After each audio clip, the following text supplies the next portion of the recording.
profesori și părinți, stimați invitați. Începem astăzi un nou an școlar, o nouă etapă prin care tineretul școlar pășește pe drumul cunoașterii și al formării pentru viață, potrivit cerințelor economiei de piață din spațiul Uniunii Europene, căreia îi aparține. Școala are un rol hotărător în procesul atât de complex al devenirii voastre, dragi elevi, și sunt convins că învățământul modern, cadrele didactice vor găsi în voi parteneri în însușirea valorilor civilizației umane. Trebuie să fiți printre cei mai buni la învățătură și pregătiți pentru a deveni oameni cu înaltă responsabilitate civică. Un învățământ modern, de calitate, și nu spun o noutate, poate ridica prestigiul școlilor din orașul nostru. Evident, numai cadre didactice bine pregătite profesional și cu dragoste pentru copii pot răspunde acestei cerințe imperative, fără a uita că cele două laturi ale procesului de învățământ, instrucția și educația, sunt inseparabile. Atât eu personal, cât și Consiliul Local apreciem munca dascălilor din orașul nostru, dragostea lor pentru profesie. Expresia acestei aprecieri o regăsiți în inițiativa instruirii, încă din anul 2004, a Zilei Cadrului Didactic, precum și în recompensarea cadrelor didactice cu bune rezultate în pregătirea elevilor la concursuri și olimpiade școlare. Dacă în anul 2004 au fost recompensate 25 de cadre didactice, ce au obținut 65 de premii cu elevi, în anul 2013 au fost recompensate 44 de cadre didactice, ai căror elevi au obținut 393 premii și mențiuni la concursuri și olimpiade școlare. Doresc să felicit încă o dată cadrele didactice și elevii premiați, asigurându-i că și în acest an școlar vom continua tradiția recompensării muncii de calitate.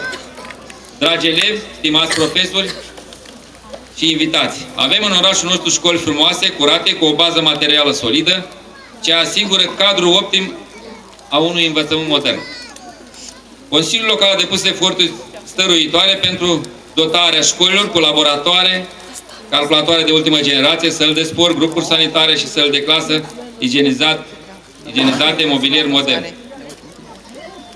Până la 1 septembrie anul curent s-au investit aproximativ 650.000 roni, iar pe perioada 2004-2013 aproximativ 16 milioane, aproximativ 160 de miliarde de lei vechi au luat drumul școlilor, grădiniților și Colegiul Ion Calenderu.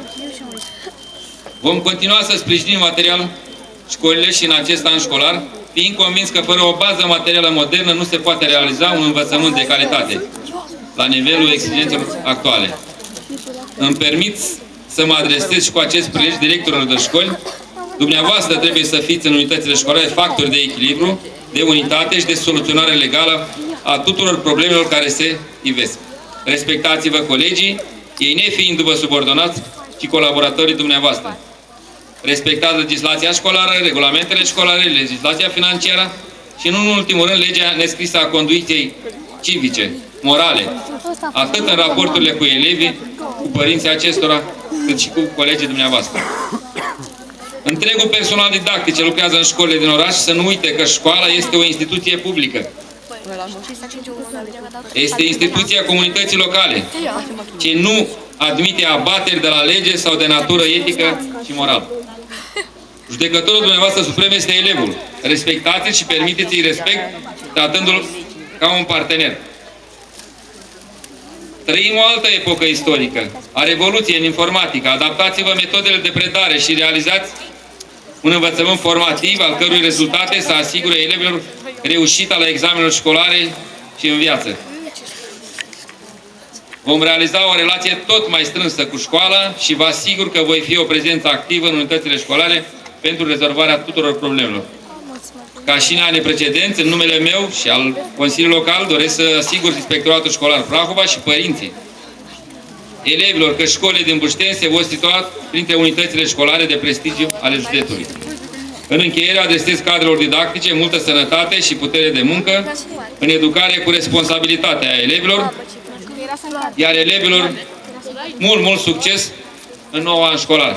Și bineînțeles părinților, bunicilor, mămicilor, tăticilor, multă sănătate și putere de muncă și să aveți grijă de viitorul nostru de mâine. de acești minunați copii. Și în încheiere, vreau să vă anunț, aseară am făcut o ședință de Consiliu la urgență, am alocat o sumă de bani din bugetul local pentru cei aflați în suferință, comunele Costache Negre și Pechea, chiar școala mea generală, acolo unde am învățat eu, a fost inundată apa de 1,5 m. Și dacă cumva aveți acasă lucruri care nu vă mai sunt de trebuință, de femei, de bărbați și de copil, să puneți în niște cutii și vom face o colectare la sediul Partidului Democrat Liberal în centrul orașului. Deci dacă aveți lucruri care nu vă mai trebuiesc, e bine să fim solidari cu cei aflați în suferință. Vă mulțumesc! Pe categorii, cu femei, bărbați, copii.